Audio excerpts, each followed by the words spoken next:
I'll let you know when I figure that out. I think people would be very shocked to hear that I am a very anxious person. I get very easily overwhelmed. My thing is, ever since I was a kid, I've always had something to prove. I don't know where it comes from. I've always wanted to do everything all at once at the highest level. Yeah. So I dump everything so much on my plate, and then I put so much pressure on myself to complete it. So I'm constantly in a state of anxiety. I've also found that when I'm really anxious or I'm in a bad place, I bury myself in my work. And I think a lot of that, some self-reflecting that I've been trying to do, is that sadly, I sometimes measure my worth and my purpose through my work. And that's hard. Yeah. The internet, as somebody that is actually really sensitive, the internet is hard. Some days I am totally fine. It's like a day by day, but I'll give you an example.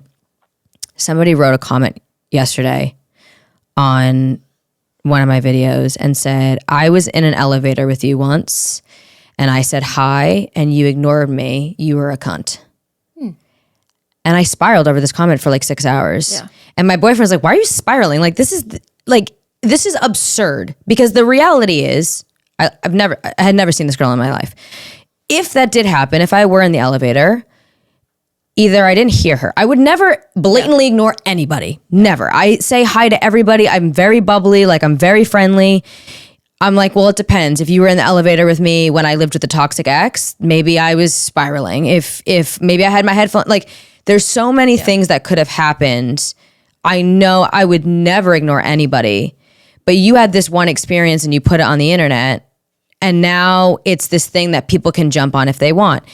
And for me, what's really hard is anytime you do anything in public, you have to be okay with other people writing the narrative. Yeah. And you just have to be so secure in who you are that you don't let it get to you.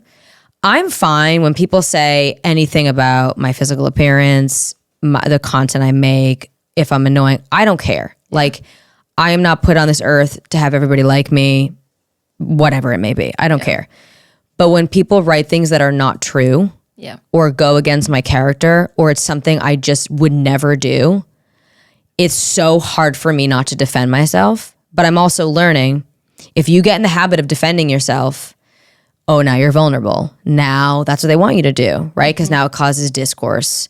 So that has been a really challenging thing of like, I just have to, I know who I am. The people in my life know who I am. Yeah. And I have to accept that anybody can write anything and can say anything. And when you put yourself out there and you do something in public, it's inevitable. Yeah.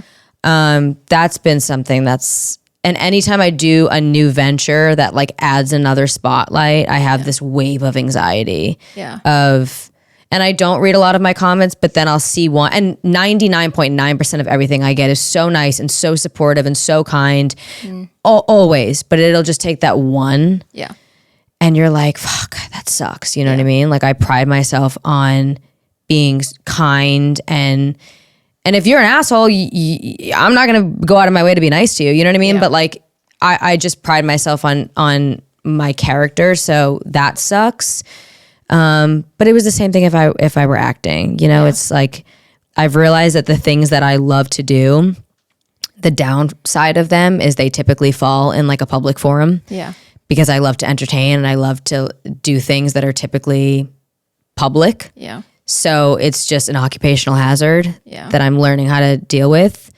And I think it's important to have people in your life that keep you grounded and keep you on the straight and narrow and don't have you, I spiral all the time. Like, I'll just start doom scrolling, or I'll, you know, whatever it is. I definitely deal with anxiety in like very toxic ways. So I think just being aware of it when it happens and being like, okay, put the phone away.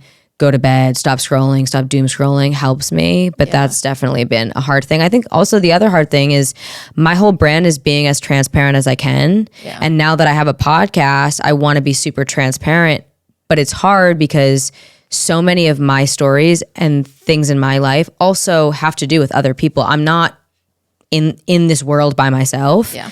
So then it's this responsibility of I want to tell my stories and my experience while also being respectful to my partner and my friends and my family. So that like finding that line is something that I'm learning how to navigate too. Yeah.